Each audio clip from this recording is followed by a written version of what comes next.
ওম নমঃ শিবায়। হর হর মহাদেব।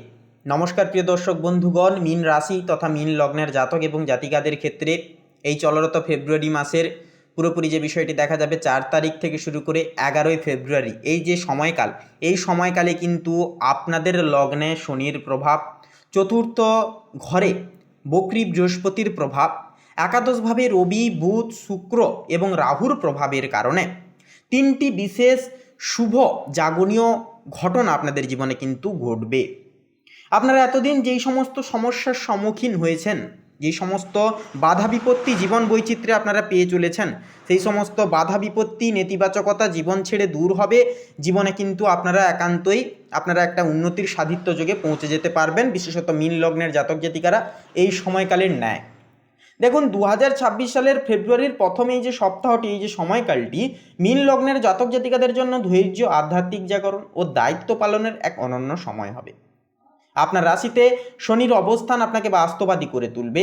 অন্যদিকে চতুর্থস্থ বৃহস্পতি পারিবারিক ক্ষেত্রে কিছুটা অমীমাংসিত বিষয়ের প্রতি একটুকু কিন্তু নজর দেবে, যার কারণে সমাধানও কিন্তু খুব সহজলভ্য পথ মারফতে হয়ে উঠবে। প্রথমে বলি, রাশিচক্রে যে শনির গোচর থাকছে, যে অর্থাৎ আপনার রাশিতে আপনার লগ্নে যেহেতু শনির অবস্থান থাকছে, যার কারণে কর্মক্ষেত্রে কাজের চাপ বৃদ্ধি পেতে পারে। এটি আপনাকে আরও সুশৃঙ্খল এবং কঠোর পরিশ্রমী করে তুলবে। কোনো বড় দায়িত্ব আপনার কাঁধেও কিন্তু একটা আসতে পারে চতুর্থস্থ বৃহস্পতির কৃপায়। দেখুন, মিথুন রাশিতে বৃহস্পতির অবস্থানের ফলে যারা আবাসন, শিক্ষা বা গৃহস্থালী পণ্যের ব্যবসার সাথে যুক্ত রয়েছেন, আপনাদের জন্য সময়টি অনেকটাই শুভ এবং ইতিবাচক প্রকৃতির হবে। তবে বক্রী অবস্থায় বৃহস্পতি থাকায় যে কোনো বড় বিনিয়োগের আগে অবশ্যই বলবো পরামর্শ অভিজ্ঞ কোনো ব্যক্তির থেকে নেওয়াটাও কিন্তু জরুরি। একাদশস্থ রবির যে প্রতাপ থাকবে, যা দশম এবং একাদশ লাভের অধিপতিদের প্রভাবে কর্মক্ষেত্রে কিন্তু উচ্চপদস্থ কর্মকর্তাদের সাহায্য পাবেন। একাদশ ঘর হচ্ছে লাভের ঘর, যার কারণে একান্তই লাভ আসার একটা চান্স কিন্তু পরিপক্কতা বৃদ্ধি পাবে। আপনার কর্মদক্ষতা কিন্তু একান্তই বলা যেতে পারে সকলের কাছে প্রশংসিত মাফিক হবে। দ্বাদশত বুধ ও শুক্র, পাশাপাশি রাহু, অর্থাৎ 3রা ফেব্রুয়ারির পর বুধ শুক্র একান্তই কুম্ভ রাশিতে প্রবেশ করবে, যা প্রবেশ করায় কিন্তু বৈদেশিক যোগাযোগ বা বহুজাগতিক কোম্পানিতে কর্মরতদের জন্য নতুন কিছু সুযোগ এবং বিশেষ কিছু সুযোগ সুবিধা কিন্তু আসতে দেখা যাবে। তবে সহকর্মীদের সাথে কথা বলার সময় বলবো অবশ্যই কিন্তু সতর্ক এবং সচেতন দুই কিন্তু বজায় রেখে চলতে হবে। আর্থিক অবস্থার বিষয়ে বললে, ব্যয় ও বিনিয়োগের ক্ষেত্রে বলি, আপনার রাশির দ্বাদশ ঘরে ব্যয় স্থানে রাহু বুধ এবং শুক্রের উপস্থিতির কারণে বিলাসবহুল দ্রব্য বা ভ্রমণে একটা আকস্মিক ব্যয়ের যোগ রয়েছে। আমোদ প্রমোদে অতিরিক্ত অর্থ অপচয় হতে পারে একটা, যার কারণে আপনাদেরকে কিন্তু একটুকু সচেতন থেকে একটুকু খরচাপাতি কমিয়ে রেখে চলতে হবে। পুরনো পাওনা প্রাপ্তি, অষ্টম ও একাদশ ভাবের গ্রহগত বিন্যাসে আটকে থাকা টাকা বা বিমার টাকা ফেরত পাওয়ার একটা প্রবল সম্ভাবনা কিন্তু রয়েছে। স্থাবর সম্পত্তি একটা কিন্তু প্রাপ্তি ঘটবে, কারণ চতুর্থভাবে বৃহস্পতির প্রভাব থাকছে, যার কারণে পৈতৃক সম্পত্তি বা নতুন বাড়ি গাড়ি কেনার পরিকল্পনা ফলপ্রসূ হতে পারে এই সময়কালে। তবে অবশ্যই বলবো নথিপত্র যাচাইয়ে একেবারে অবজ্ঞা করবেন না বা অবহেলা বিস্ময়কর আপনারা কিন্তু হতে যাবেন না। প্রেম এবং দাম্পত্য জীবনের বিষয়ে বললে, ব্যক্তিত্বে একটা কিন্তু গাম্ভীর্য ভাব দেখা যাবে, কারণ রাশিতে আপনাদের লগ্নে কিন্তু শনি থাকছে, যা আপনার আচরণে এবং আপনার ব্যক্তিত্বে এক ধরনের গাম্ভীর্যতা ভাব কিন্তু বয়ে আনবে। আপনার অনেকটা স্ট্রিক্ট প্রকৃতির হতে দেখা যাবে। আপনারা ডিসিপ্লিন মাফিক চলতে কিন্তু এই সময়কারে বেশি করে পছন্দ করবেন। জীবনসঙ্গীর কাছ থেকে আরও বেশি পরিপক্কতা আশা করতে পারবেন আপনারা। পঞ্চমস্ত কেতুর প্রভাবে একান্তই কিন্তু একটা উন্নতিও কিন্তু দেখা যাবে, কারণ কন্যা রাশিতে কিন্তু সপ্তমভাবে কেতুর অবস্থান খাচ্ছে বা থাকছে, যার কারণে কিন্তু দাম্পত্য জীবনে সামান্য একটা ভুল বোঝাবুঝি হতে পারে। সঙ্গীর কথা ধৈর্যের সাথে শোনার, তাই বলবো অবশ্যই চেষ্টা করুন, কারণ আপনারা পারবেন। আপনাদের লগ্নে যেহেতু শনি থাকছে, সেই সমস্ত দিকে কিন্তু দিশা দেখাবে। অবশ্যই ধৈর্য ধরতে হবে।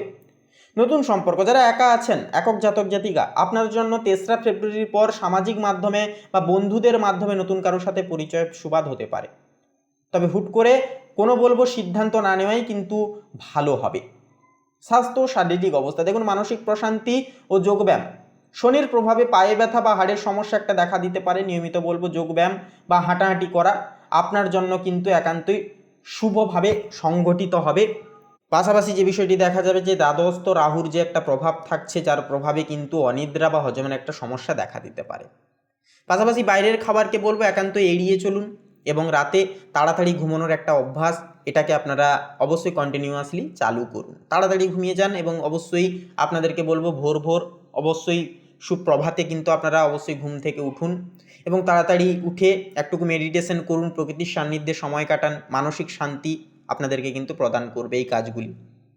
এই সপ্তাহে ধ্যান এবং আধ্যাত্মিক চর্চা আপনাকে মানসিক চাপ থেকে মুক্তি দেবে, নানান রকম সমস্যা থেকেও কিন্তু বেরিয়ে আসতে পারবেন। কারণ মন ভালো থাকলে ম্যাক্সিমাম টাইমে কিন্তু শরীরও ভালো থাকে, শরীর ভালো থাকলে সব কিছুই ভালো। একাগ্রতা বৃদ্ধি, দেখুন ছাত্রছাত্রীদের ক্ষেত্রে চতুর্থস্থ বৃহস্পতি পড়াশোনায় গভীর মনোযোগ দিতে অনেকখানি সাহায্য করবে। যারা গবেষণামূলক কাজের সাথে লিপ্ত রয়েছেন বা যুক্ত, আপনাদের জন্য কিন্তু এটি একটি সর্বশ্রেষ্ঠ সময় নিজেদের ঐক্যধারাকে ভালোভাবে গঠন করিবার জন্য। নানান রকম সমস্যা এবং নানান রকম মানসিক প্রেশার যেটা পড়াশোনার লাইনে বা ছাত্রছাত্রীদের জীবনে যা দেখা গেছিলো সেটা কিন্তু দূর হবে। লাইফে গড় এবং ভিত্তি কিন্তু মজবুত হবে, পাকাপোক্ত হবে। প্রতিযোগিতামূলক পরীক্ষা, দেখুন প্রতিযোগিতার ক্ষেত্রেও কিন্তু আপনাকে অতিরিক্ত পরিশ্রম করতে হবে, কারণ পরিশ্রম ছাড়া কিন্তু বন্ধুরা কোনো ফল পাওনা একান্তই কিন্তু সম্ভব নয়। এই বিষয়টি অবশ্যই মাথায় রাখুন, পরিশ্রম করুন, জেদ দিয়ে কাজ করুন এবং অবশ্যই ডিসিপ্লিন মাফিক নিজেদের ঐক্যধারাকে বজায় রাখুন সমাজে, দেখবেন আপনারা কিন্তু এগিয়ে যেতে অবশ্যই পারবেন। শনির প্রভাব আপনার সাফল্যের গতি কিছুটা ধীর করলেও ফলাফল কিন্তু স্থায়ীভাবে পাবেন, কারণ শনি দেরি করালেও কিন্তু আপনাদেরকে যেটা দেয় সেটা কিন্তু আপনাদের ন্যায্য পাওনা দেয়।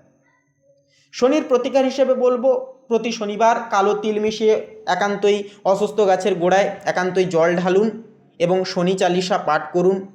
পাশাপাশি পারলে গরিব দুঃখী মানুষজনদের অবশ্যই আপনারা কোনো বস্ত্র, খাদ্য সাধ্য অনুসারে দান ধ্যান করুন। বৃহস্পতির একান্ত একটা প্রতিকার হিসেবে বলবো, বৃহস্পতিবার হলুদ রঙের মিষ্টি বা ছোলা দান করুন এবং কপালে চন্দনের তিলক বা হলুদের কোনো তিলক লাগান, এতে কর্মক্ষেত্রে বাধা দূর হবে, মনে একটা স্থিতিশীল থাকবে। দ্বাদস্থ রাহুর অশুভ প্রভাব একটা কাটাতে পাখিদের দানা জাতীয় খাবার খাওয়ান এবং ওম রাহবে নামা এই যে মন্ত্রটি একান্তই আপনারা জপ করুন। এই কাজগুলি করলে কিন্তু এই যে সময়টা আপনারা খুব শুভভাবে কিন্তু কাটিয়ে তুলতে পারবেন। তো বন্ধুরা, এই যে ফেব্রুয়ারির যে প্রথম সপ্তাহটি আপনার জন্য ধৈর্য ও স্থিতিশীলতার বার্তা নিয়ে এসেছে। গ্রহদের অবস্থান বলছে তাড়াহুড়ো না করে প্রতিটি পদক্ষেপ মেপে ফেললে আপনি এই সপ্তাহে দীর্ঘমেয়াদী সুফল অবশ্যই পাবেন। অবশ্যই তার আগে বলবো নিজের ওপর বিশ্বাস রাখুন, বিশ্বাস রেখে প্রত্যেকটা ক্ষেত্রে অবশ্যই পদক্ষেপগুলি গ্রহণযোগ্য করুন, কারণ আপনাদের যখন কনফিডেন্স লেভেল হাই থাকবে, কনফিডেন্স যখন বা নিজের প্রতি বিশ্বাস যখন থাকবে, সব কিছুই তখন কিন্তু সম্ভব হবে। তখন আপনারা যখন ডেডিকেশন মাফিক এগোতে চাইবেন, প্রকৃতির সাথে সাথে কিন্তু গ্রহরাও আপনাদেরকে সাফল্য এনে দিতে কিন্তু একান্তই সহযোগিতার হাত বাড়াবে। তাই অবশ্যই বলবো নিজের ওপর বিশ্বাস রাখুন, নিজেকে আগে ভালোবাসুন এবং কাজগুলি ভালোবাসার সহিত আপনারা করে তুলুন। তো বন্ধুরা, আজকের এই পর্বটি এই পর্যন্ত। পর্বটি কেমন লাগলো কমেন্ট বক্সে অবশ্যই লিখে জানাবেন। কোনো কিছু বিষয়ে যদি ভুল ত্রুটি থাকে অবশ্যই লিখে জানাবেন, আমরা পরবর্তী আপডেটে সংশোধন করার চেষ্টা মনোগতভাবে করব। এছাড়াও বন্ধুরা অবশ্যই ভক্তি ভরে লিখে যাবেন হর হর মহাদেব, ওম নমঃ শিবায় অবশ্যই লিখে যাবেন। সমস্ত মনের ইচ্ছা, কামনা বাসনা দেবাদিদেব মহাদেবের কৃপায় একান্তই পূর্তি হবে। ভিডিওটি আপন বন্ধু বান্ধবদের সাথে শেয়ার করে একান্তই কিন্তু বলবো বন্ধুরা আমাদের এই চ্যানেলটিকে সাবস্ক্রাইব করে একটি লাইক দিয়ে পাশে থাকতে ভুলবেন না। আপনারা ভালো থাকুন, সুস্থ থাকুন, সতর্ক থাকুন। নমস্কার।